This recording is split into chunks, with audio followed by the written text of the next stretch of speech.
Hello and welcome everybody, I'm Proper Variant and this is of course Crusader Kings 3. I can't believe it, you can't believe it, nobody can believe it, but we are back in the year 999 in wonderful, wonderful Aquitaine. This is the very first video of us diving back into that playthrough, into that world, and then of course continuing it. Now before we do that, I just want to tell you that if you lost the plot, if you don't know exactly what is going on anymore, then make sure to check out the video that you can click on in the description, in the pinned comment, and I think on the top right on this video itself as well. That is a video, a map animation that I made with a lot of love, and I loved making it in and of itself on my second channel. I would be very happy, very thankful if you went and checked that out.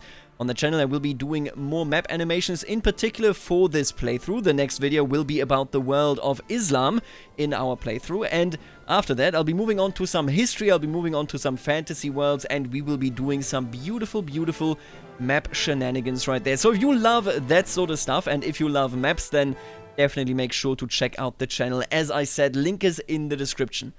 What are we doing today? What is the meaning of this? What is the plan with this entire series? Well, today we're going to basically be doing what I already explained in that video that I just told you about, but we're going to be doing it in a much more detail-oriented and extensive way.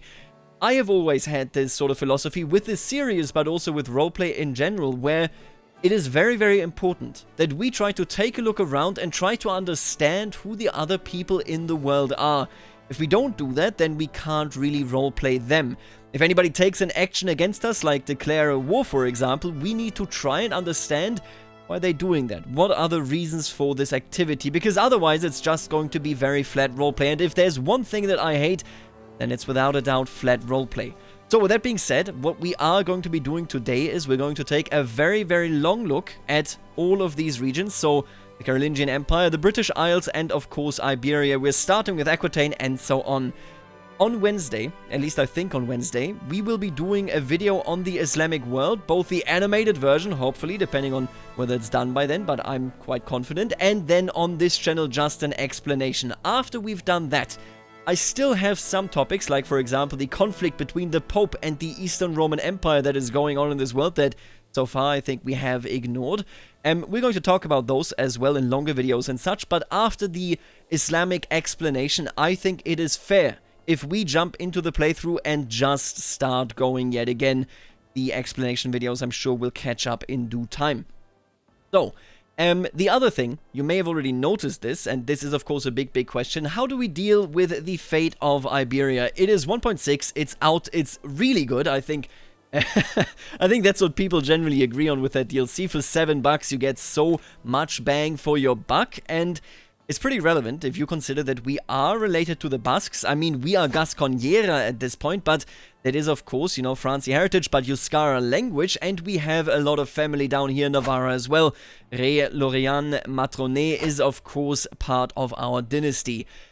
Right now, I am on 1.5.1.1. I saved all of the mods that I was using. I backed them up. We are still playing on them.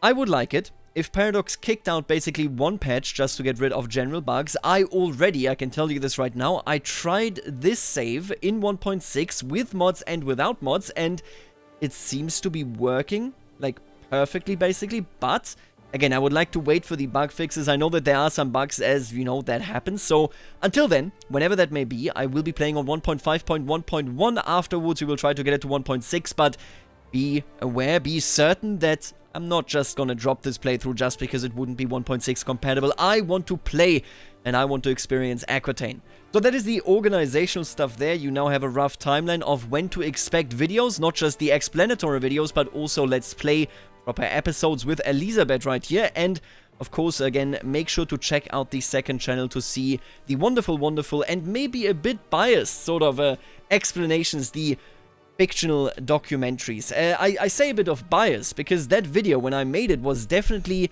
originally it was actually written to be read from the perspective of the Archbishop Bustric of Aquitaine, but I decided against that, you know, because actually just role-playing as an old man, it's a difficult task, no matter how old I'm already feeling. But what we had in that video, on a fundamental level, was basically the worldview of the church. And that is why, for example, in that video, Rege Lope was a hero, although, of course, if you follow the roleplay series, we're going to go through that in a bit, we were looking at a situation where, you know, he kind of was defeated by Vea, and then Vea stole the crown of Basconiaco that we now have on our head back. And that is why Vea all of a sudden said, hey, you know what, I'm going to stop terrorizing people. The video saw that a bit differently, but, you know, that is just the way history is written. Lope is the king, Vea is deceased. That is exactly how it goes. So, speaking of Vea, I think we would do well if we simply took a look at our immediate family. So we're going to start, of course, with Aquitaine, and we're going to start in Aquitaine with our family. Just today, well, actually, I guess yesterday, Prince Vea, the Impaler of Aquitaine, died at 67. He simply died. How did he die? Of old age? Yeah, I mean, you know, he had a very stressful life. I know that many of you were quite agitated when I had a character constantly on stress level 2 in his earlier years. You know, he had a very, very stressful life. He suppressed himself and then became quite radically free, and that brought him excommunication, the fornicator trait, and of course irritable as well. He never got to really have that happy ending. He didn't have a wife because, of course, his initial advances towards his cousin were repelled. And then afterwards, wait, if I'm not mistaken, we should have the cousin on... There she is, Gersenda. Yeah, look at Gersenda. She, of course, she didn't, you know, react positively to his advances, and after that, there was a lot of frustration left in his life. He did become a witch. He created a witch circle and created chaos in Aquitaine itself. And now what he leaves behind, to a degree, I think, is even more chaos. Let's start by taking a look at all of the siblings. First, Marquesa Elisabeth Veyes of Basconiaco, technically the Duchess of Basconiaco and Armagnac. I'm going to clean that up with Armagnac in a bit. I'm going to get to that in just a second. She is brave, honest, and greedy. She's also a tough soldier, a reaver, and a legitimized bastard. Right, she's the only one that actually was legitimized because, now, of course, she was the daughter of Nunya, and despite all of the differences and disappointments that Vea has had throughout his life, Nunya de la Rioja was always there for him. And he said, your children will be rewarded. We did reward Gomez Veyes right here, but he sadly passed away. He was slain in battle by Kunz Gerhard of Viennois, who, by the way, still lives. I think that is something that we ought to remember. We will get to that, of course, in time, but we and our brother Suero are in a pretty good position, and we can continue from there. This is a really interesting case as a character. When you grow up, as you go through your life, you will, or might at some point, you know, get to a situation where you say, you know what, my parents aren't flawless. My parents make mistakes. They are in a position where, of course, you know, everybody's prone to make mistakes in a life that is difficult, in a life where they have to overcome obstacles. Sometimes you just don't make the right choice. I don't think that Elisabeth has had that moment. Elisabeth, at any given moment really, was always in a position where Prince Vea the Impaler and where Nunya, for as long as she was alive, Prince Vea was always trying to nurture. He was always trying to take care of her. Whenever he did something against another, he would always make sure to reward his children that, or well, the children that he truly, truly loved. So the way she sees the world is sort of from this really delusional lens. And I do mean delusional. You know, Vea was a different kind of delusional. He was way more out there. Marquesa Elisabeth, on the other hand, she's sane. She's a good person. But in her mind, her father was a man that did everything he could for his family. Never mind, of course, that X, for example, that Abakada, that Ali, and that Zafir were completely neglected. Never mind that he was a monster that basically, you know, crucified people all over Basconiaco, that went against his family. He went against his family for Basconiaco. If you can recall, then you might remember that Duke Gilles de Stumbler. Right, man, what a terrible life he led. He originally, of course, held Poitiers. He also held Basconiaco, and we took both from him. And if I'm not mistaken, I think we actually basically also took this. Yeah, look at that. We took it from Duke Piares II Guntrodes and Duke Ramiro Piares. He was a truly awful person to everybody, whether they were family or not, except to Elisabeth. So that is a memory that we need to keep in mind. If there's anybody that acts against us, I think there's a pretty good chance. For example, we can see that if we take a look at our brother's wife, Condessa Elisa Louise. She hates us because she had... Oh, wait, that's not her. I mean, there she is. Condessa Fakir Louise. She hates us because she hated the predecessor that is our father. And quite frankly, that insults me more than if she simply disliked me. Because this means that she is against her father who we like. So let's keep that in mind for the roleplay purposes there. We are brave, we are honest, we are greedy, so intrigue is definitely out of the question here. We are greedy, and this will be something I think that will, accompany us for the biggest section here out of honesty and bravery. Obviously, we are not going to plot against anybody. Obviously, we might challenge others to duels. That is just in our culture as well. It is carried along with us now, but this greed, I mean, we have many opportunities to be greedy. That could mean being terrible. You know how it is. I don't want to be, I don't necessarily want to have 2 back-to-back terrible characters, but I just want to bring that up. Greedy is a trait that very, very quickly can escalate if your greed were to take over. Which of these traits will dominate her? Similar to how, for example, the lustful trait, at the end of the day, dominated Vea's life. That much isn't clear yet, but we will be exploring that as we go. We have a great prowess. I mean, my god, a base of 9. We're brave, a stalwart leader, Vasconia, male Prince Vea's spear. The spear that, of course, defeated Regelope Matronesse, and then the Chanson de Geste will counter the penalties. I love these penalties, or rather, I love Chanson de Geste, still one of my favorite cultural traditions. Now, the Reaver trade, since we can't actually raid, I will basically interpret in a way where when we go to war, on a pure roleplay level, we will always have to assume that we are the worst kind of soldier. I think our greed sort of shows here. When we conquer something, conquest means taking everything. Everything that isn't nailed down will be taken by us. This also means if we imprison somebody, we will surely keep them. There is no justice. We just have the bravery to claim the loot. So that is how we're going to be playing with the Reaver trade. With that being said, let's take a quick look at our siblings. We have Duke Soero Veyes of Poitiers here. He was given this title, of course, by our father during our father's life. This was 5 years ago. He's ruled there for longer than we have ruled the duchy now, of course, and he is no longer of our dynasty. However, he is still very much our brother. We don't have confederated partition anymore. If you recall, then you might realize that we have high partition. We could have done that way earlier. I didn't do it for the longest of times, but then I saw that the king had done it on his in his realm, and I thought adopting it at that point made sense. But Duke Soero is, much like Elizabeth, the type of child that Vea, of course, really coddled. The two of us have this idealized version of Vea, so I think I will basically treat Duke Soero as almost an internal vassal, but we are, it's an equal relationship. So what I mean is that if he is on the other side of a topic, I am very, very likely to drop my case and instead give in and say, Duke Soero, we must communicate, we must work together, and we must cooperate. So that is something to keep in mind. He is, of course, up there in Poitiers. We could, if we were wrathful, if we didn't like it, we could try to go for Poitiers to reclaim the entirety of what belonged to our father, but I think we understand that our father only wanted the best for us, and Duke Soero, he was a part of this. He's diligent, he's impatient, and he is chaste.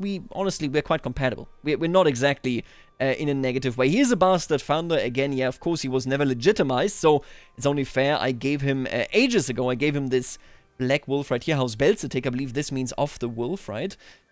Family, above all else. Yeah. I think we are on the same page there. Now, he is married to a Carling. And he is married not just to any Carling. He is married to Infanta Luitgard of Asturias. Because he, Rey Adelfonso V, is in deep, deep family political trouble. He is married and has children with Edelfrau Trude the Wizened of Tüdeskan, so Germany. All the way from over there. And then their children are Carlings and will be inheriting Asturias. You can see it right here. It's interesting. I'm not saying it's great. I'm not saying it's terrible. He isn't part of our dynasty, but our brother is involved in this whole mess. Luitgard will have a claim on Asturias as well. Whether anything happens with that, be that as it may, I just want to point it out. A very, very interesting person in particular, of course, because they have all of these children, and they seem to have a pretty good marriage. Duke Soero Veyes seems to be the person that most flawlessly transitioned into a normal life, into a life past the escapades of our father. We also have Elderman Herbert de Geriksen of Lusignan. Right. I remember him. I love this kid because he has, of course, a claim on Wales and England. There's no chance whatsoever that he could ever reclaim it. I love the fact that Wessex has been established within our realm, within Aquitaine, but you know where exactly this goes, who knows? He is married to Princess Guillemette of France. You can see they're all very much in marrying here. Even more importantly, she has a claim on France as well. Up here is where all the claims go, okay? Elderman Herbert Sigeriksen of Lusignan. We shall see where that goes for the moment. Let's just hope that he makes a good vassal. I think he's a faction member. Yeah, in the Liberty faction against Duke Suero. I'll take that as a negative note, Herbert. Let's remember that. I might actually write that down in a bit, that he is plotting against our brother. And then we have Conde Ramiro Alvarez. Not much that really can be said about it. He's a child of Conde Alva Ances of Montaigu. These folks have ruled Montaigu for quite some time. He's part of our family. I think we should try to treat him well. Quite frankly, I'm not going to do it now, but it would be interesting if I could become... It would have been cool had I been the guardian of this fella, but it is a foreign court. I mean, fair enough, right?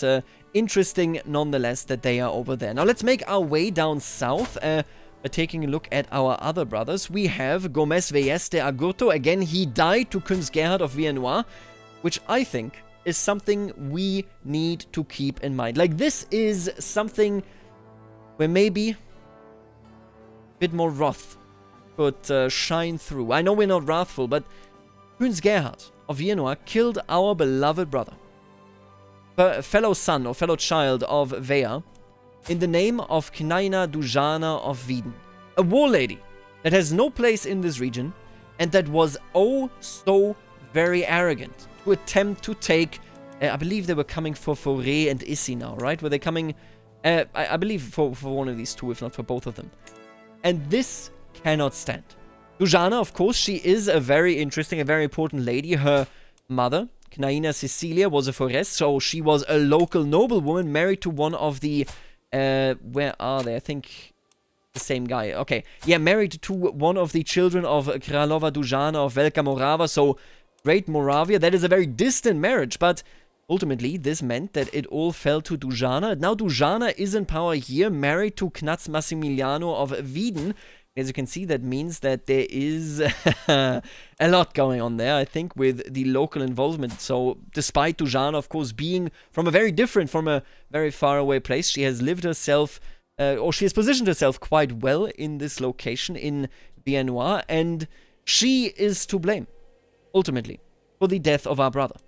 Let's keep this in mind.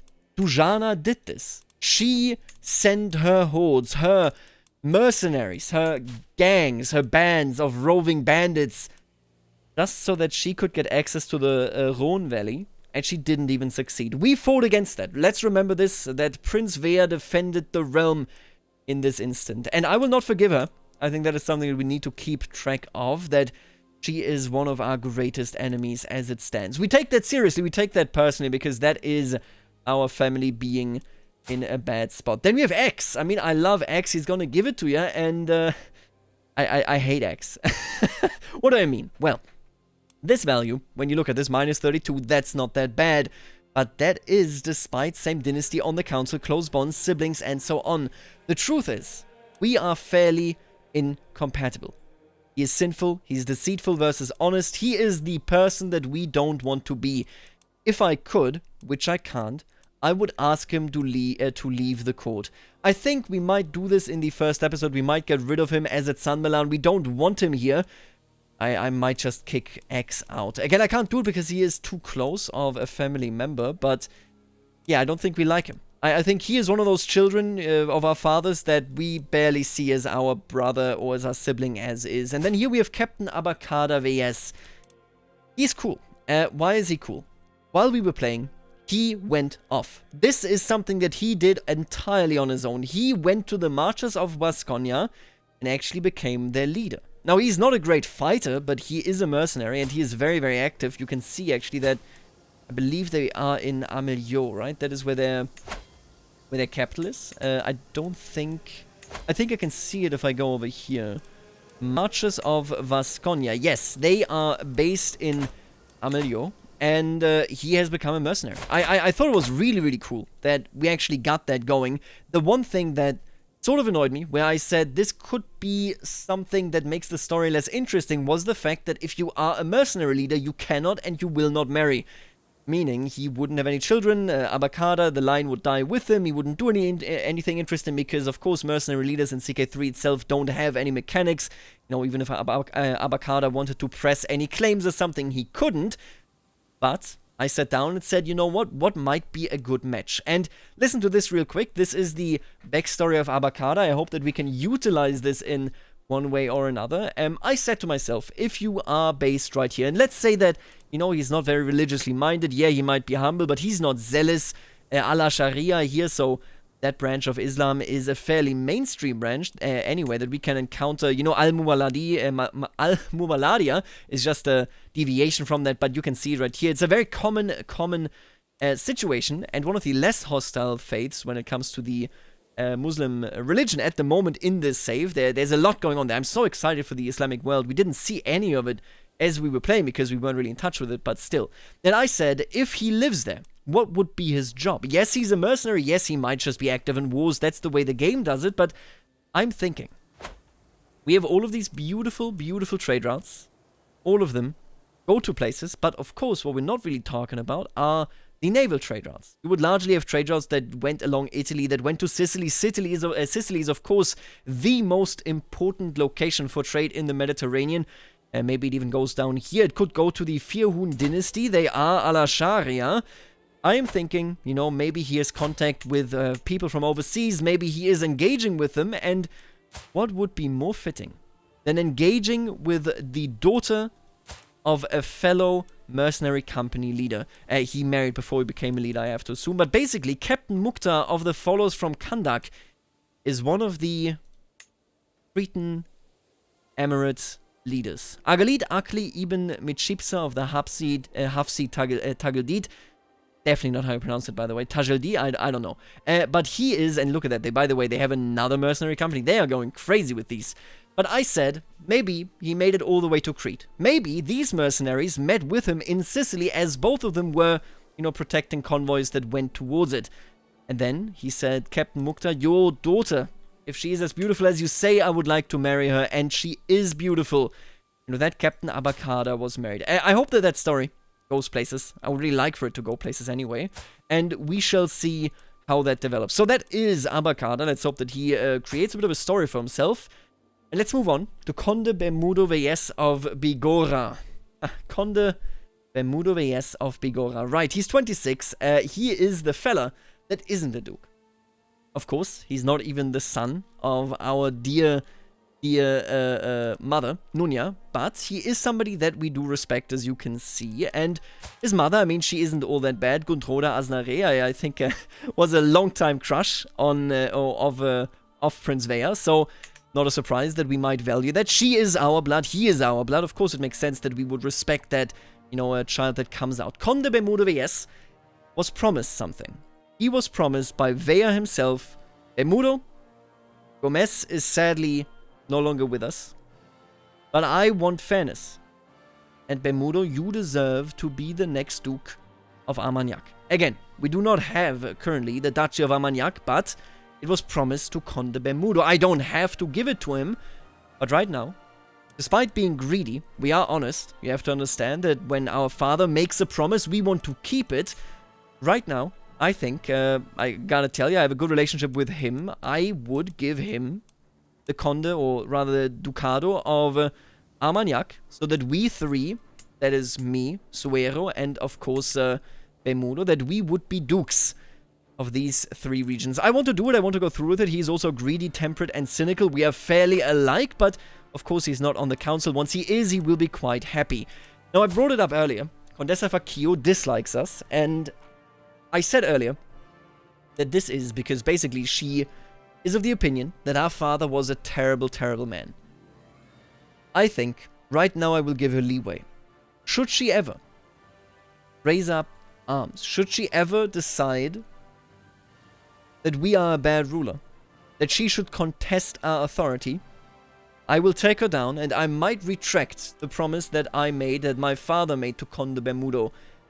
At least that is my idea of this. This is how I'm interpreting this. If she makes a misstep, it means so much more to Elisabeth, because a misstep by Condessa Faccio is an insult against our father.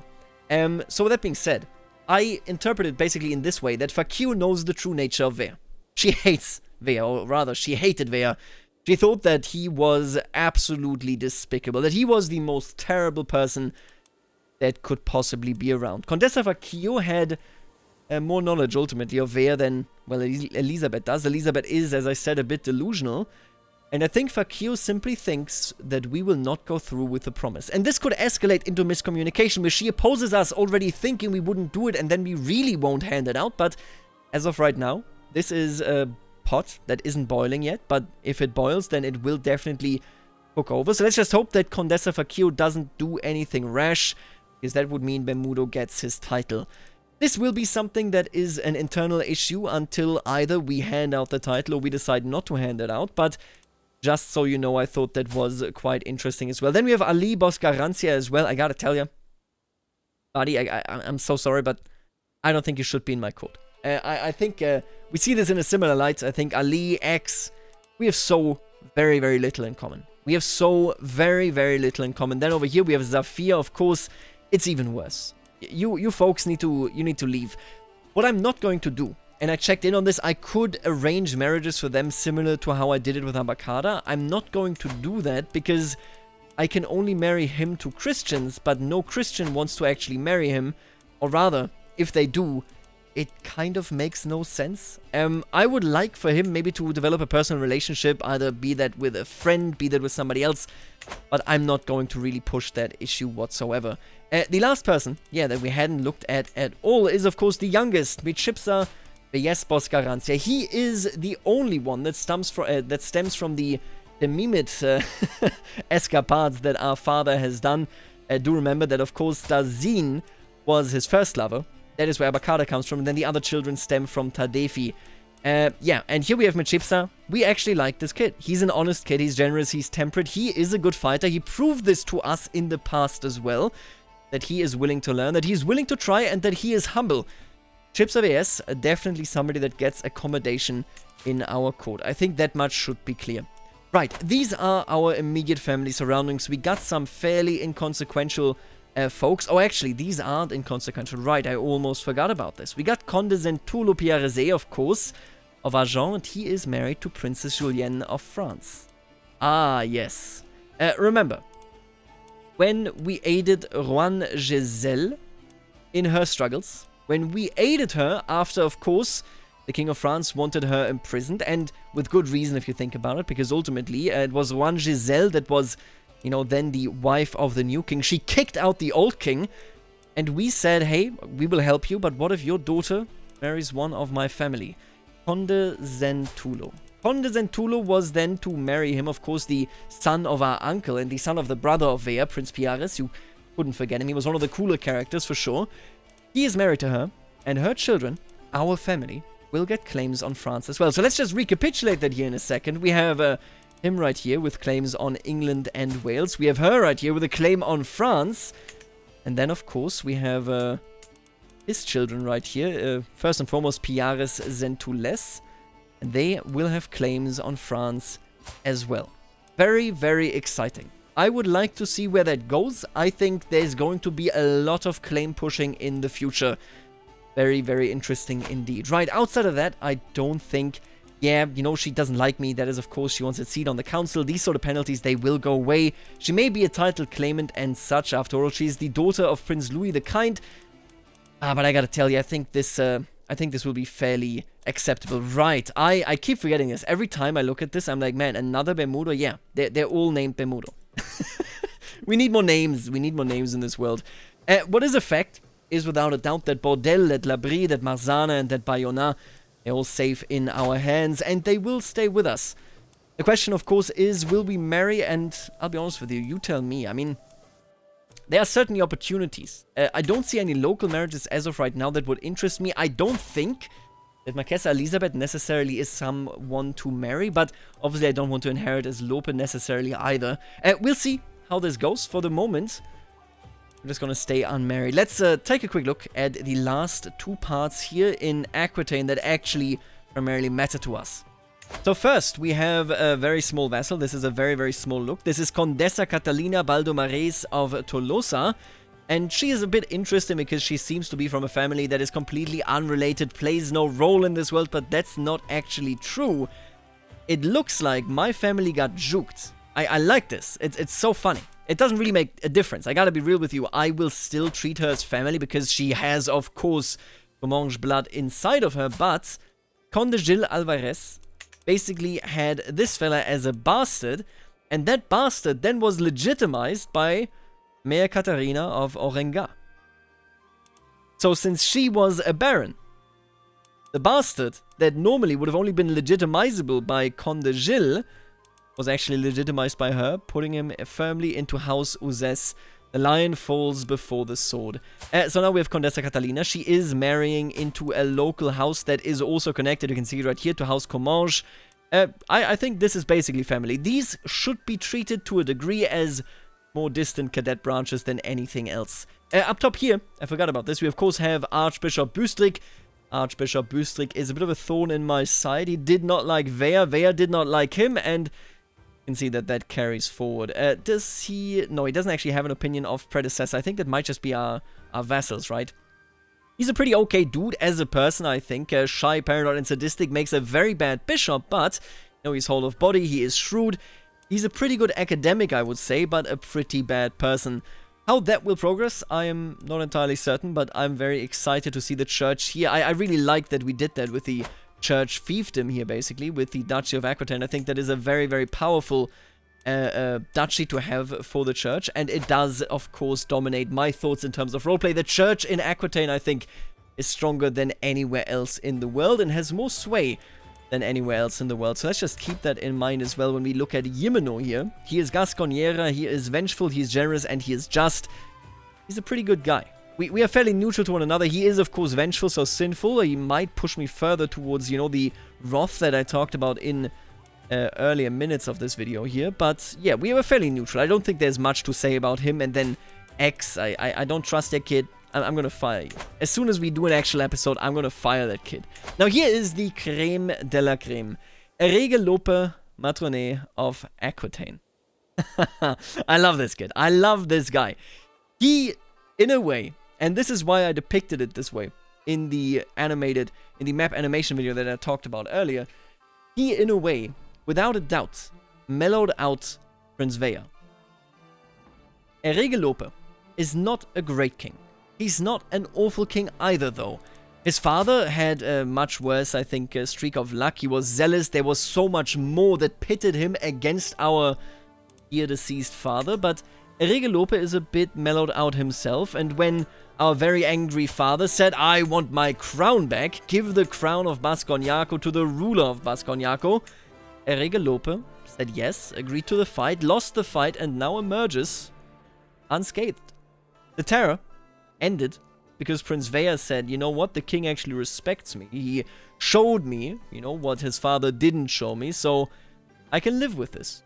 I looked at this angle and I really enjoyed it, and in the map animation I expanded upon it, of course. I depicted it as a miracle, as Erege Lope actually basically exorcising the devil and leaving behind a good, you know, Prince Vea, rather than the devilish Prince Vea that existed before. And we, of course, in the back here, we know that's not true. Prince Vea was devious, delusional, terrible until the end. He fought basically against demons. His World War I visions, of course, you know, whatever they may have been.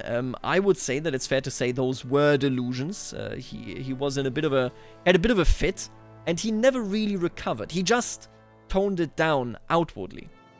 And yeah, so we know that's not entirely true, but the rest of the world is eating up the story of the Time of Terror ending thanks to Erege Lope Matrones. I like it. I'm a big fan of this. I hope that Erege Lope can be a good king going forward. Currently, of course, look at that. He is allied to Cantabria, to Lotharingia, to... this is not actually Lotharingia, right? This is the niece here of Aragon. And then we have Cornouaille, which is a vassal that doesn't really matter. Gilles has been ousted by us from both Poitiers and Basque. He's, of course, the son of Gilles the Stumbler. I don't think he's going to play a big role going forward. And then he's also a friend of Maelkorgis Mac Indrechtach Requasit. Definitely not how you pronounce that. And there is a war going on, it seems. He is currently aiding, of course, the King of Lotharingia against Holland. Let's not worry about that too much. Regelope, I think, has what it takes to be a really good king. Not a great king, not an amazing king, but in the propaganda he would be depicted as such. Because after, I think, a fairly troubled king, you know, with Erega Asna II, he had to fight Prince Vea and he lost at every turn. We are looking at a situation... Wait, didn't I see you? Oh, right. Wait, what? Ah, she went up there. That's why that alliance with Scotland happened, huh? But after that, of course, we were looking at a bit of an unsecure and uncertain future of Aquitaine. Erega Asna II left behind something that was doubtlessly in a very difficult, very tough spot.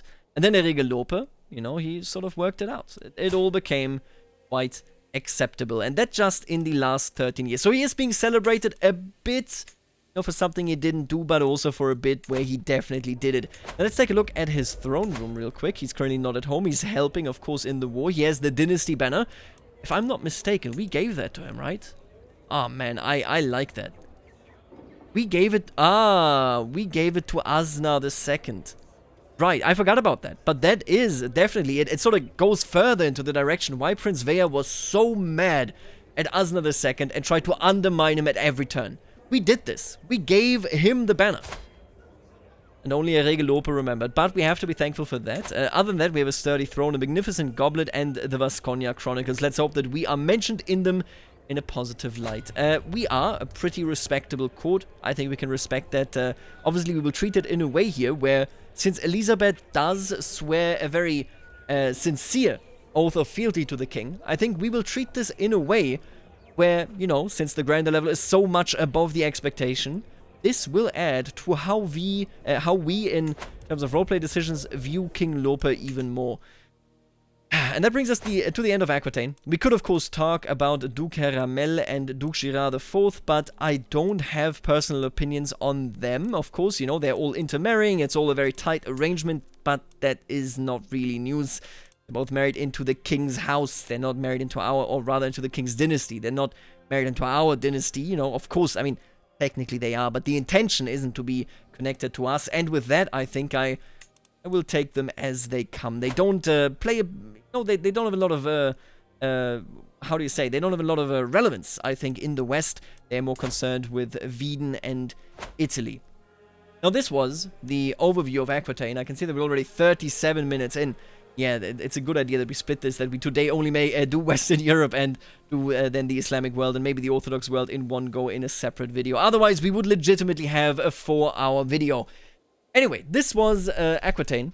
We are in a pretty, I would say, as a conclusion, in a pretty stable kingdom that wasn't always this stable, with a king that could potentially be the emperor of the Romans, should he actually inherit Italy, but more on that in a second. And he would... interestingly enough, probably actually be a pretty decent king. He's a fair, a lazy, and arrogant king, but he's not really going against anybody. And, you know, of course, he also has children of his own that can then later on inherit. He is deeply, deeply embedded within a bit of a network of alliances in Europe that could become even more. But there are so many people that slumber on the sidelines, that have claims, that could achieve something. We could, for example, look at Lusignan and... Herbert's wife here, Princess Guillaume, she with the claim on France. We could look at, for example, and not Montaigu, I mean, Tourneau, however you pronounce that, which is Comte de Gilles, of course. Again, I don't think he will be a threat, but just to bring it up, I think is a good point. And you know what, before we move on, why don't we check the claimants here? Who actually could become relevant?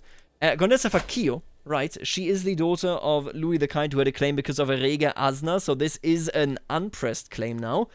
I don't think she's going to go for it. I don't think she has... Ooh. I mean, so I don't think she's going to go for it. I will stick with this. Oh, this is actually... You know what? No, I want to walk this back a little bit, at least. Right. This is the wife of Bermudo, of course. She will become the Duchess by marriage when we give the title to Bermudo, unless she makes a misstep. The way we deal with Facchio could be... something that heavily impacts the future of Aquitaine. She is a person that might think the kingdom should have gone to Louis to begin with. Interesting, very, very interesting. We're gonna explore that, of course, as we go.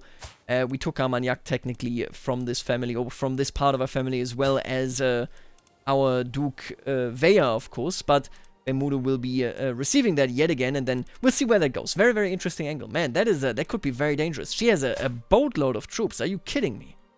500 light footmen. Yeah, she inherited that from Louis himself, who created that army when he was Duke of Armagnac. He was Duke of Armagnac, right? I'm not misremembering this. Oh, no, he wasn't. Oh, right. He was a fellow vassal with me in Armagnac, and then we basically threw out Basconia Po. Did we destroy that house? There's still 6 living members and they have 0 power. Wow. Galindo.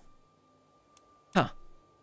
Galindo Gontrades is the last of his kind. And Controller. Of course, Controller would get involved in here again. Very interesting. The question of Armagnac, the question of Aquitaine, I think, plays a big, big role in this particular area. These folks over here, of course, since they're not as close to our family, don't really have any input. Nonetheless, yeah, no, very, very interesting. Well, I'm going to keep an eye on that for sure. But other than that, I think Aquitaine is a very, very stable kingdom, and we'll see where it can go under AI leadership, with me in the back, maybe helping or working against it, depending on how Elizabeth feels about it. Right, let's move on to the Carolingian Empire, or, you know, at the very least, what remains of it. Ah, well, the Carolingian Empire, huh? It's a mess. I think that is very fair to say. It's rubble. Man, things have been easier in the past. But you have to appreciate, when you look at the rubble of something, how long that rubble actually managed to exist. So, what I mean is, we had this big amount of pressure at the very start here. Holland, I mean, at the start in 867, is actually already Christian, if I'm not mistaken. Yeah, look at that. It's Foster Hörekre Hemmingsson, and he was already Christian. He was of the House Acre. That's a starting character right here. So Holland wasn't actually Norseman, but it was held by a descendant of the Norsemen. Flanders was taken. Technically still is. Konungr Aki Holmgersen, still present in Flanders. For how long have you been here? Yeah, I mean, look at that. Right, 913.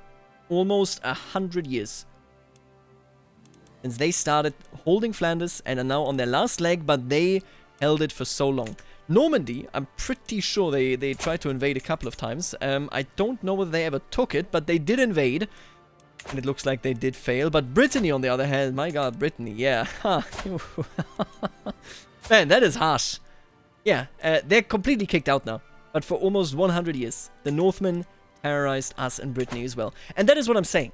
When you look at the Carolingian Empire, what you have to appreciate is how well they actually held out against the heathen storm in the north. Whenever they were under attack, they still managed to bounce back from it. And that's a huge accomplishment. Now, does it fix things? No, definitely not. Let's just real quick analyze the individual successor states, successor realms, because at this point, the Holy Roman Empire, well, the Roman Empire that Charlemagne claimed no longer exists to that degree, although it might be reborn soon enough. But as it stands, let's just take a look at the actual successor states. You know, unification seems so unlikely. Let's start with Italy, because that is, of course, the biggest one, the most influential and the strongest one. And Italy is led by Roi Gouget, who, technically speaking, still very much is the Emperor of the Romans. It's debatable, I think, whether he is still actively being crowned by the Pope. Not because the Pope dislikes him. I think the Pope has a very positive opinion of him, but rather because the Pope, you know, is quite busy with other affairs. But, at least on paper, Roi Gouget, in this entire mess that we have here, can still claim that he is the Emperor of the Romans in the West. That is because, of course, he is directly descended, patrilineally speaking, from Roi Louis II the Younger, who in our timeline, so he is the character that is the King of Italy in CK3 in 867. In our timeline, Roi Louis II the Younger actually was Emperor of the Romans. Did people listen to him? No, absolutely not, right? But he was the emperor, and this is important to keep in mind, because it gives more bravado to Roi Gouget, and with that, it gives more bravado to Erege Lope Matrones, should he inherit Italy, which it currently looks like. He is 62, he has a wife that is 63, they're not having any more children. His daughter died, of course, in childbirth. And that leaves us in a position where Roi Gégé is now, you know, giving the title of both the Kingdom of Italy, the Kingdom of Corsica and Sardaigne, which, by the way, is literally only Sardinia now. It's so funny to me, but yeah, he's giving these titles to the one and only Errege Lope. It's pretty crazy. I mean, we helped out. Let's not forget that Prince Vea directly helped by, you know, killing. Was that a bit metagaming? Yeah, I mean, it wasn't really against it. I'll admit it. It's just a cool idea, I think. That was at least my thinking back at the time, that it would be neat if Aquitaine and Italy actually came together under Errege Lope. Will that happen? I don't know. But Errege Lope certainly would rule over, what, like 10,000, 11,000 troop-strong realm, with a bunch of people inside of his realm that have a claim on France, on England, on Wales. Yeah, it's an interesting dynamic, right? From our perspective, which is the most important one here, I think that Elisabeth would wholeheartedly support Errege Lope, because Errege Lope made peace with Prince Vea, and Prince Vea, who otherwise I think would have been seen as this truly devilish and despicable person, afterwards was sort of seen as just a possessed person. Meaning it wasn't his fault that he was as... It's so insane to even say this, but it means that it wasn't his fault that he was a true and downright prick. And Errege Lope being so gracious as to give this leeway to the family, make it so that Elisabeth can live in her delusion that her father was a good person, I think she would wholeheartedly support Lope as soon as he were to become the Emperor of the Romans, and would of course try to take everybody else back into the fold. It's an interesting dynamic. There is also, let me just mention this, is this decision. And I still need to modify this actually. Actually, is it? Oh, no, I think it works properly. Yeah, look at that. I modified the decision to refound the Holy Roman Empire. I modified it in a way where you can basically create the HRE, but instead of needing Germany, you just need Italy and then other kingdoms, right? That is the way it is right here. You can spot it right there. I'm very, very excited should this decision ever come to pass, and I would be the most excited if I wasn't the one to click it, if it was an AI, right? Just wanted you to be aware of this. If he were to grow powerful enough to restore the Holy Roman Empire, let's say in these beautiful borders, for example, right? Errege Lope could press this button without needing Germany. Let's see whether he does. It would be really, really cool. It would actually distribute electors as well, you know, in Aquitaine preferred. It's pretty neat. I really like the way that decision came out, and we'll see whether that ever gets pressed. But Roi Gégé, of course, has a realm of his own. And I want to do only a very short analysis of this, but it's very, very interesting because Roi Gégé's realm in particular is in direct opposition to when we look at, for example, Lotharingia of France. I mean, in this case, that Roi Gégé rules over a realm of very few and very powerful vassals. You can see it right here. Polania, Tuscania, Savoy, Toulouse, Aragon. That's basically his entire realm. Yeah, you got these teeny tiny city-states, you got Corsica, I mean, we might actually count them, they have a bunch of troops, that's a good amount of troops, I would say. But this is a highly, highly decentralized realm. And that's kind of neat, because if anybody is going to go and become, you know, the Holy Roman Emperor, or is the Holy Roman Emperor, then surely it would be very decentralized. Roi Gégé does not have control over his vassals because, or well, not over control over his vassals as other realms do, because he has these massive, massive power holders that could challenge him whenever he does something they disapprove of. It also means that if he is popular, which he is, you know, there is a lot of strength behind him. But this is something to keep in mind, especially should these two realms actually fuse together.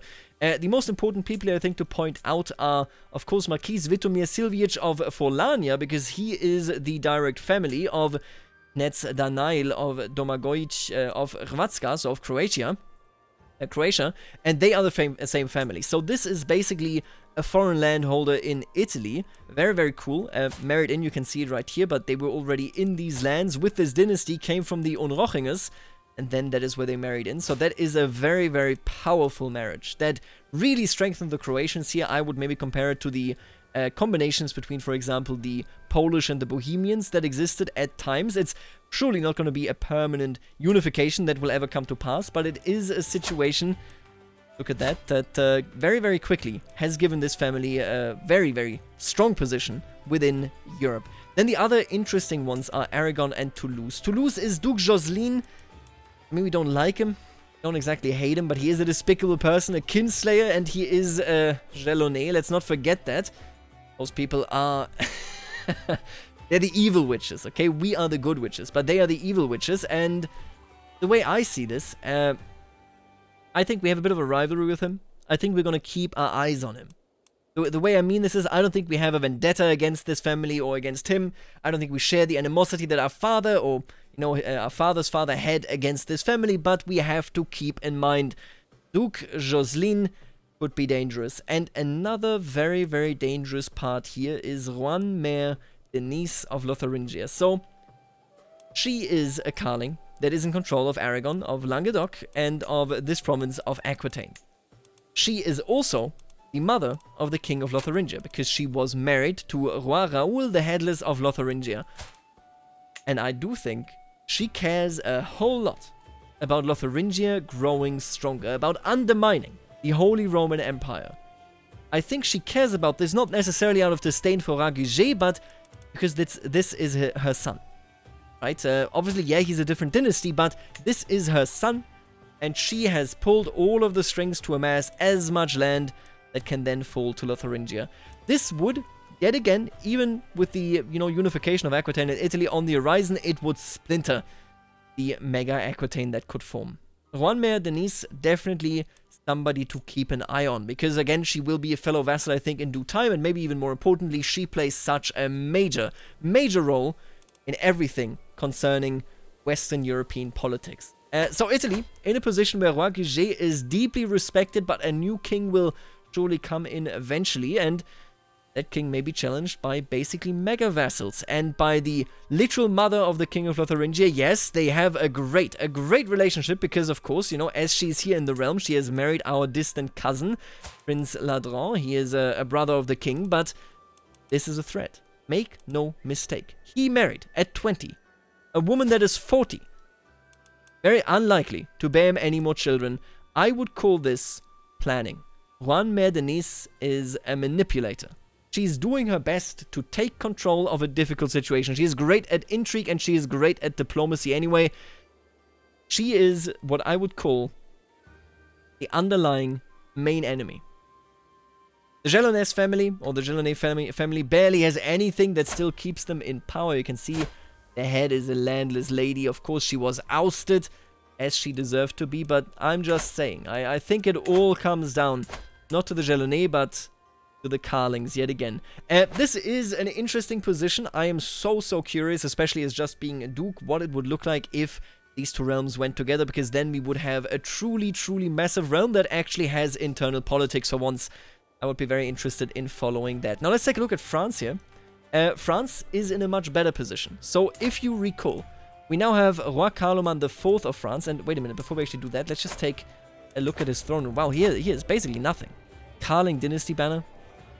This is definitely something that would signify us Lope inheriting the emperorship, I think. This is the dynasty banner of the Carlings, right? Other than that, he doesn't really a cursed Carling house banner. I like that. That's so funny.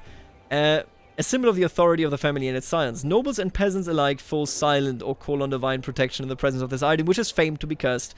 I wonder what that curse might be. If you got an idea, then let me know. That's always an interesting one. Yeah, alright, but nothing too special in this court, I have to admit. In France, things are different. They have something great in their court, and they are in a pretty good position. So, in France, some things happened. Roi Guichard the Impaler got installed by Factionamant after Rouen Giselle was put him there, you know, I mean, it is one of those situations where she was ultra powerful. She was 85, so she had her time to get things going in Valois. But he could then not actually give it to her daughter, to our Princess Julienne. I talked about Princess Julienne in the earlier section. He couldn't do that because France, sadly, is male only. And that put Carloman IV onto the throne. Now, from our Aquitainian perspective, we have always been very equal when it comes to how gameplay actually played out. We were looking at a lot of strong women when it comes to actually enabling us to do what we wanted to do. Remember Catalina, if I may just... Fakio here, of course, did her best to push it through. Condessa Catalina Garcias, if you remember, was the greatest landholder in this entire area, and you can see this come to truth because we hold a bunch of her counties as well, right? So, yeah, they played a big role, but in France, they say that's not allowed. They are not allowed to play a big role.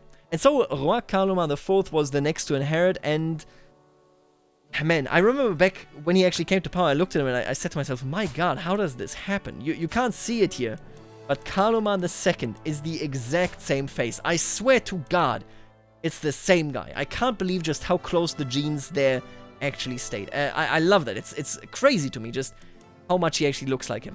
And he is a pretty good ruler. He's a pretty strong ruler. Yeah, he's in a war. It's just like some distant war. Who cares? Where they are losing, doesn't really matter. He is a strong ruler. He doesn't have an outstanding amount of troops right now, but he's in a position where most of France, especially after Valois, tried everything to, you know, get her husband onto the throne, to get Roi Guichard the Impaler onto the throne. After that, Valois fell from grace. Valois used to hold all of these territories here, and now they're gone. You can see all of these tiny landowners, they are no threat to the crown.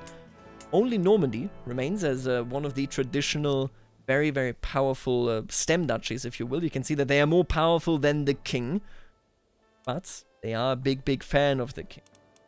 Duke Renaud III is a tamed dog, I could say, a leashed dog, and the rest of France has been decentralized.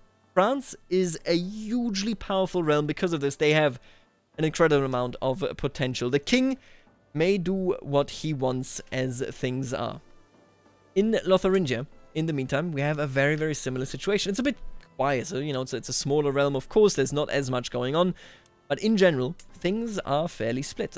We have the king, of course, if I find the king, there he is. We have the king, of course, but he is, look at that, allied to the penny pincher, Emma, allied to Erege Lope. Lotharingia is in a very strong and stable position. I don't think that Clotaire IV sees himself as a part of the empire of Charlemagne anymore. He's a Bonifazi, of course, as well. Yes, Carling blood runs directly through his veins, but much like his mother, that, as I established earlier, is working against the Roman Empire, I don't think that he wants to see it return. Clotaire IV is trying to make good friends with Erege Lope because he's seen where the wind is blowing from, but ultimately he doesn't want to swear allegiance. At best, he wants to be equals. Well, maybe, you know, at worst, he actually wants to be the superior of Aquitaine as well. A fairly stable situation, as I said, very, very small vassals right there. I don't think he can be reasonably opposed. Then we have Germany. And Emma the Penny Pincher has a really interesting phenomenon here that is something that in real life was only broken around 1070, 1074, when Henry IV of the Holy Roman Empire suppressed the Saxon rebellions. What you see right here, and this is very traditional because that's how the game starts out. Ooh, it's a very Nordic... Did they conquer this? Wait, how'd you get down here? Is this a marriage? I don't think this was a marriage, was it? Child of a concubine, oh my god. This guy kidnapped Bavicia Gisela of Holstein. Wow. And she's the... okay. And she's a Sorb. I didn't realize this before. Solvi Hjalmarsson of Skåne. That's pretty crazy. Where did this title go? Who holds it now? Nobody holds it. So he took a concubine. And that concubine's daughter became the Duchess of Holstein. Wow. That's pretty wild. Okay, but what we have here, other than that's really crazy. What we have here, other than that, is the very simple fact that in the old Charlemagne system, the way you did warfare was that you would have the freeman, and any freeman would be obligated to military service every single year. Okay? And this system wasn't altered in the north until the end of the Saxon rebellions, when serfdom was properly introduced to these regions of the world. They attempted to resist it. Henry IV absolutely destroyed them several times, and after that serfdom was introduced, and we come to a very different situation. This huge stem duchy still exists here. I would argue that this is probably still under the old freeman conditions. They have different situations. Local rulers rule themselves. As you can see, even foreign rulers sometimes come in and rule the situation. She is even allied, of course, here to Emma the Penny Pincher. But basically, Germany is very much following, when it comes to its social hierarchy, to its social structure, I would argue it is following, basically, its historical example. We have big vassals that rule over their local populace, over the local culture, and they do not follow the serfdom system as of yet. This is basically feudalism light. Right, and I forgot to talk about something when it comes to Lotharingia. Yeah, look at that. Lotharingia and Germany also have a lot of theocracies. So, again, this also secures Lotharingia even further, of course. You know, it places it in a position where these people won't really rebel because they are bishops. Then down here, we have Bavaria. Very similar case. Look at Österreich, look at Augsburg, and you will realize that I think they also have feudalism light. Civilization, in the sense that it advances into a strict and hard hierarchy, as it did historically, at least when it comes to serfdom, hasn't reached past the Alps. I think in Aquitaine in Italy, we are getting closer to the idealized historical version of feudalism. We are moving more and more towards tight obligations, tight routines, tight traditions. But over here, it's all a bit looser. It's semi-tribalism, right? That's at least how I would interpret this. Obviously, it counts as feudal, but I'm going to be a bit more generous with this interpretation. Österreich doing an outstanding job. I made them a Markgrafschaft, if you remember. I think you... Oh, I thought you were also a Markgrafschaft. Apparently not. But yeah, as you can see, they have done their job. They have basically... ousted the Czechs. I mean, look at that. That's pretty crazy. Bavaria is everywhere. The Czechs are basically only living in the northern mountains, and then... Eastern Bohemia, which is borderline Moravia, if I'm not mistaken. No, it's not Moravia, it's still Bohemia. But yeah, the Czechs are having a very, very difficult time. In particular, of course, because there are Slovensky ruler here in the east. These aren't Czechs either. Things are tough for them. I think that is very, very fair to say. And they might just get even tougher. Wojewoda Václav of Luzice and his wife, Babica Saule of Luzice. Very ugly. Both of them. I mean, my god. She's homely. I think he had a very ugly mother. Oh my god, I think he's just ugly. How did he turn out like this? What the hell is your... You don't even have the ugly trait. The entire time I thought he had the ugly trait. It's like, he's like a hair lip, right? The CK2 trait. But these folks, if you look at them, you might notice something, right? 7.6k troops, 5k, 4k. If Václav and his wife wanted to, they could try to take down what is, without a doubt, the border regions of Christianity in Europe today. Bavaria and Germany could be a threat should Luzice decide that they want to fall into the West. Will they do that? I mean, I doubt it. You know, it's very easy to not do it. He's already 42. He doesn't have the prestige or the piety to actually launch any invasions, but... When we talk about Charlemagne's empire, we talk about an empire that basically had vassals and tributaries in the east that, you know, in Czechia, in the Sorbian areas, in, of course, Croatia and so on, in Hungary, well, in Pannonia at the time, those weren't direct members of the empire, but they, without a doubt, were subservient to it. They, you know, would get crushed in certain rebellions every now and again, but they were subservient. This is definitely no longer the case. The Lusatians had enough, and they could achieve something right here.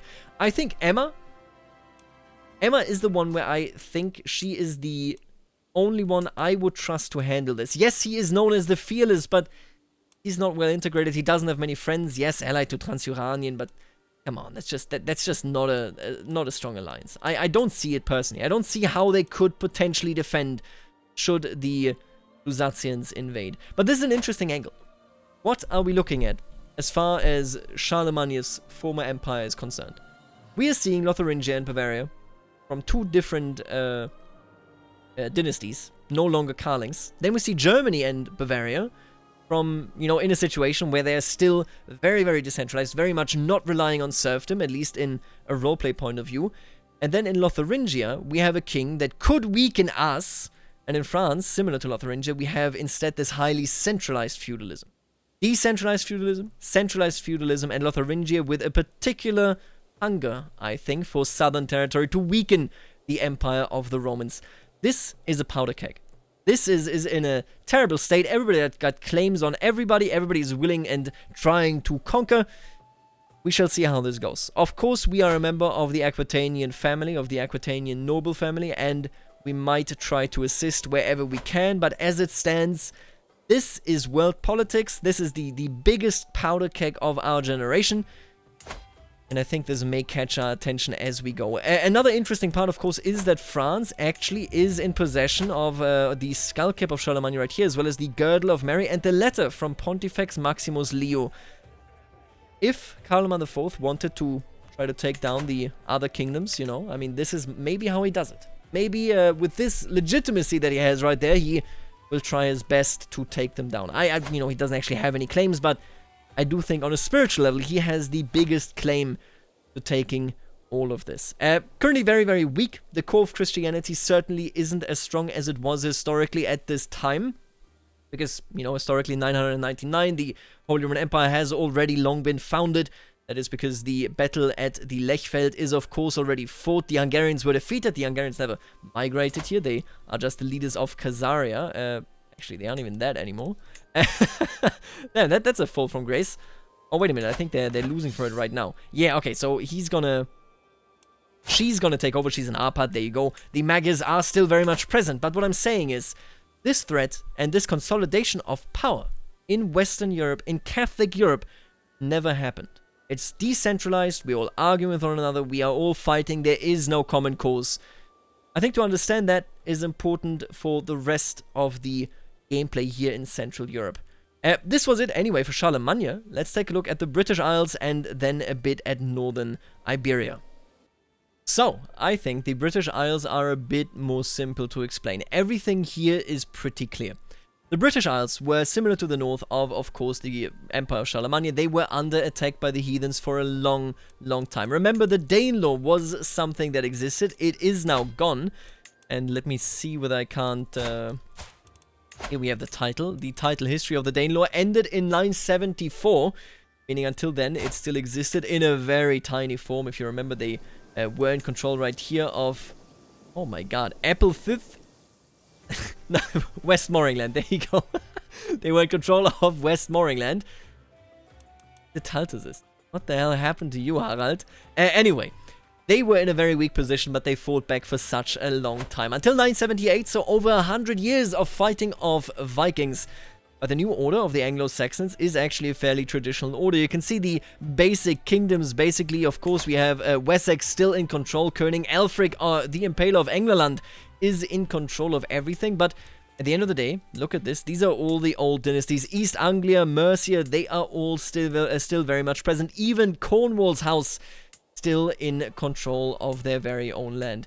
I like this. This is something where I look at it and I have to say I'm very, very impressed by what the AI has done. This is a very traditionally structured Anglo-Saxon realm that has fought back, that hasn't given in, and that has kept its Anglo-Saxon character throughout. Now, the only thing I think that is important to explain is that the Wales border go isn't really border go. What I mean when I say that is ultimately just that. Let me just take a look at East... yeah, look at that. East Sax. It's him. It's a part of the Wessex family, as expected. Wales used to be a part of England. Right? Then they inherited it. They were the...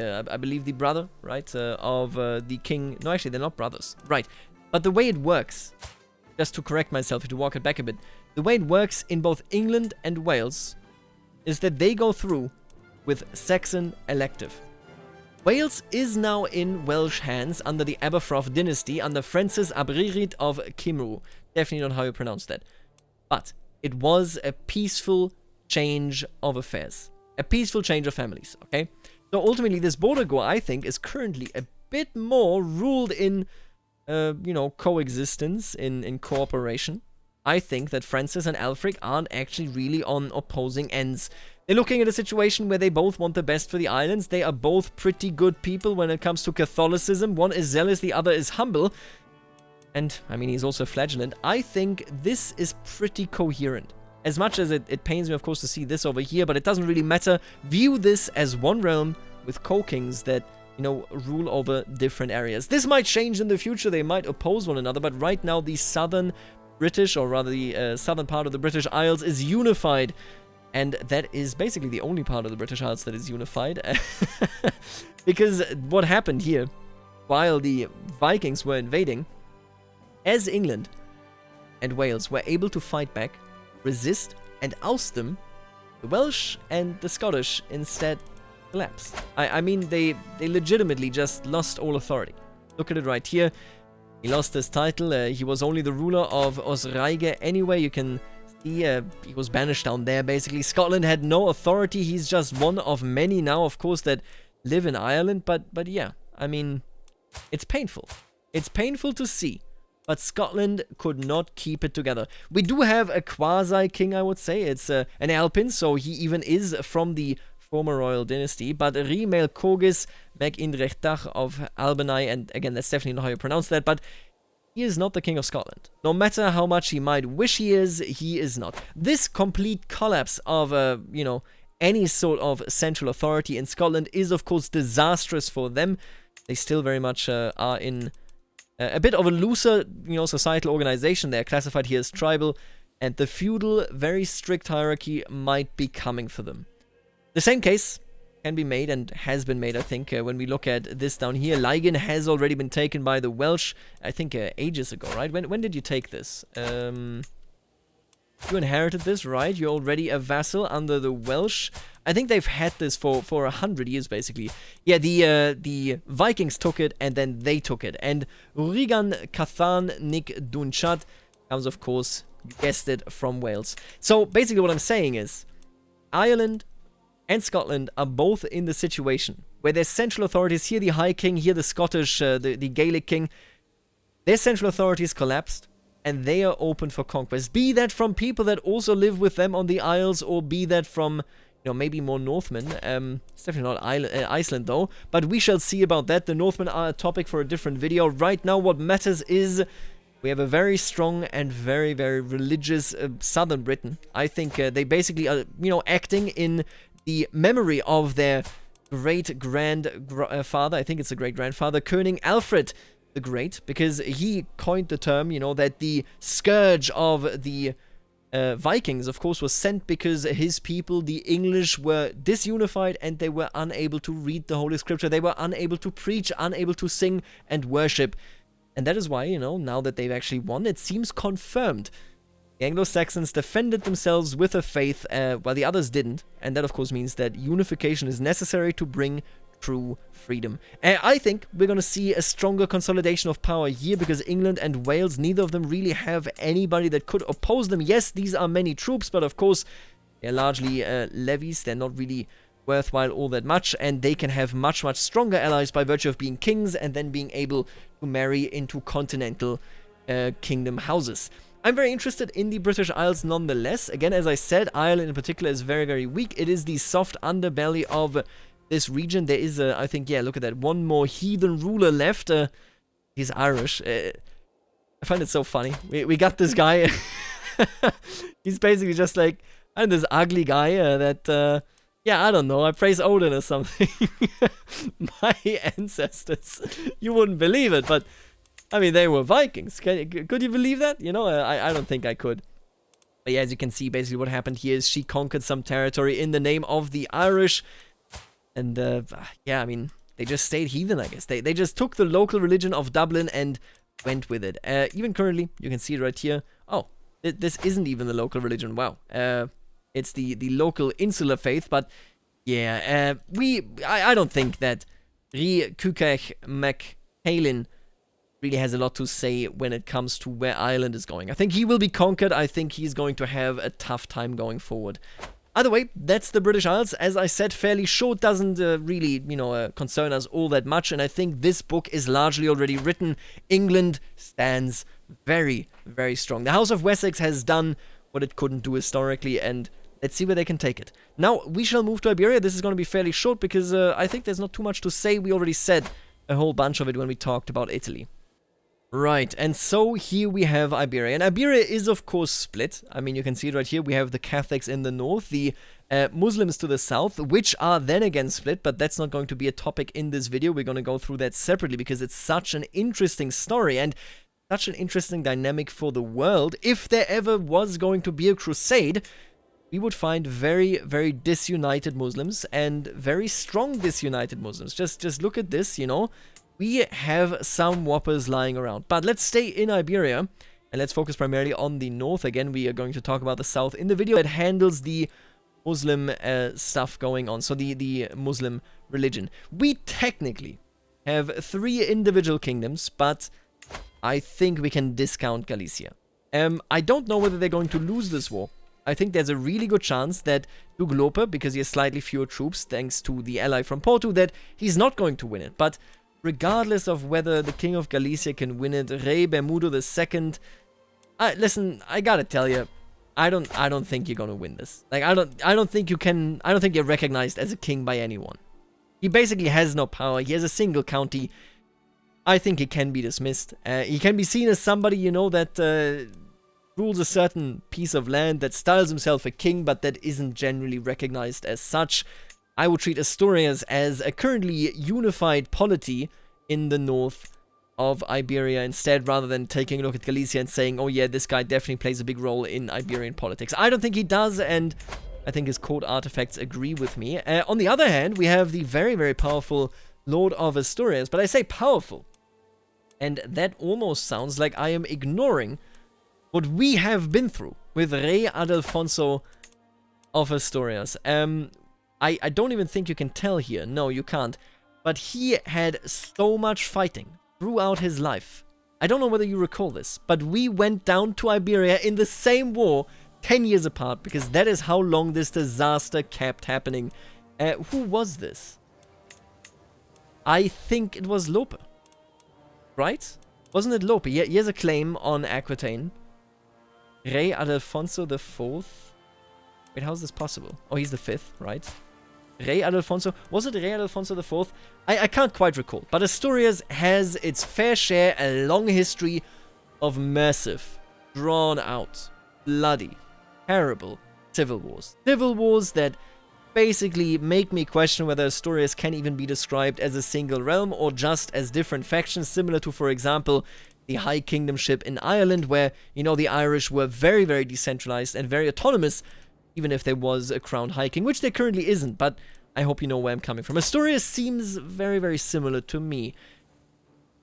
And they are only surviving. Might I add that? They are only surviving right here because the dear Pope was nice enough to give them a holy order. What am I talking about? In the video, in that map animated video, I broke it down by saying that Asturias is, very infighting bunch, which they without a doubt are, and I think from our perspective, it puts them very far away. I don't think I want to interact with them. Yes, he has a claim on it, but surely he wouldn't push it, right? What are the chances? But much more importantly, they just seem so disorganized. I don't think they are partners for us. Especially, they don't even have anybody that we could marry, but all that aside, it's just so far away.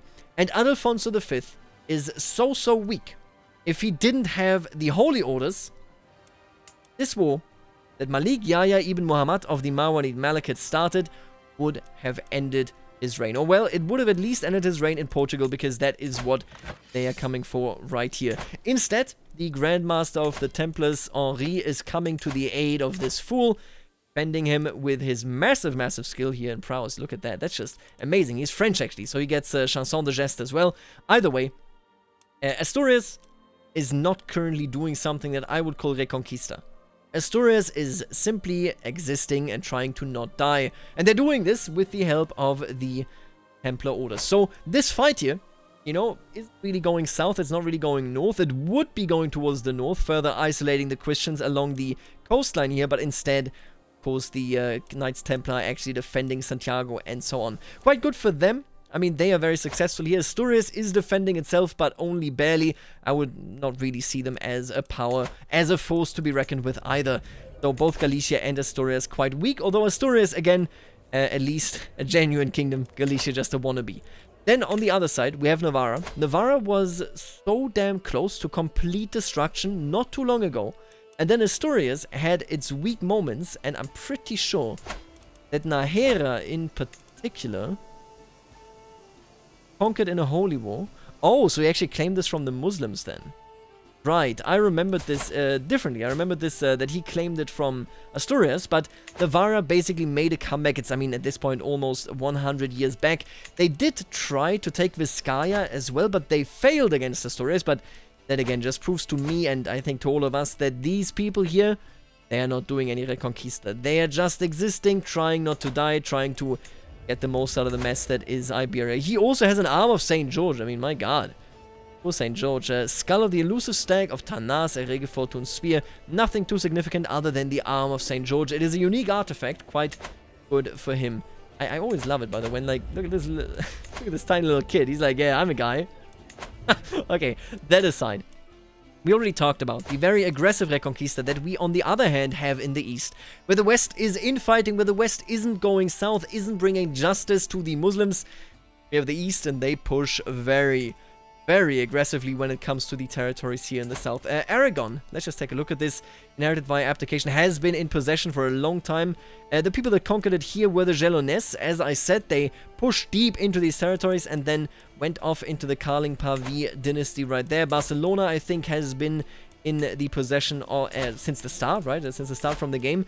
Valencia was conquered a mere 30 years back.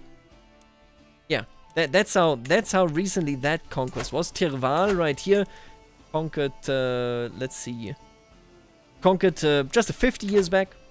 What about Castilian? So this should be quite far away, right? They got it in 961, so also only 30 years. Yeah, my point ultimately being, the real progress of the Reconquista has been made in the East, and I think the reasoning for this is, yet again, that of course they have the backing of the Emperor of the Romans, and maybe even more importantly, they're looking at huge, massive trade gains. If you take this coastline, it is much more valuable than taking, for example, the Atlantic coastline right here in Portugal. So ultimately, I think this makes a lot of sense, and the struggle going on down here is going to go on for quite some time longer. That is why I also think that we're not under any pressure to go to 1.6. Iberia will be a hot spot, you know, for ages to come. Whew, man, this was obviously a very long video. I like to do this one, and I like to do these because they allow me to recapitulate, to understand the complexity of the world. Where, for example, Rey Adolfonso V is much more concerned with his own family, with us, and everything that, you know, is concerned with the North, with the Christian world. If I didn't look at him and try to analyze who he is, who, for example, this fella here, right, is, that of course has claims as well on Castile, right? There's a lot of family dynamics going on here. I might have just said, oh, Asturias, yeah, they are doing the Reconquista, but they are not. This is what helps me understand the world. This is what makes me give the characters depth. I hope that you enjoyed doing this. It's a bit of a different thing, of course, but it's necessary when you run a series for this long and want to roleplay as much as possible. In the next video, again, I think on Wednesday, we're going to be talking in particular about the Muslim world. It's so cool. The power dynamics that they have here, without a doubt, is equally as cool as what we have in Charlemagne's empire, where Charlemagne's empire is split, and yet there are people laying claims to it. There are people coming together to either end it forever or revive it, right? I like this a lot, and man, the factions that have formed in the Islamic world are so deeply unique and geographically specific. I love it. We're going to go over that as, you know, we go again probably on Wednesday. On Tuesday, we're probably going to be doing some Dev Diary talk. Either way, this is it from me here today. Let me know what you think. Let me know whether you are happy with, of course, the dynasty of Basque returning. And I'll see you later. Alligator.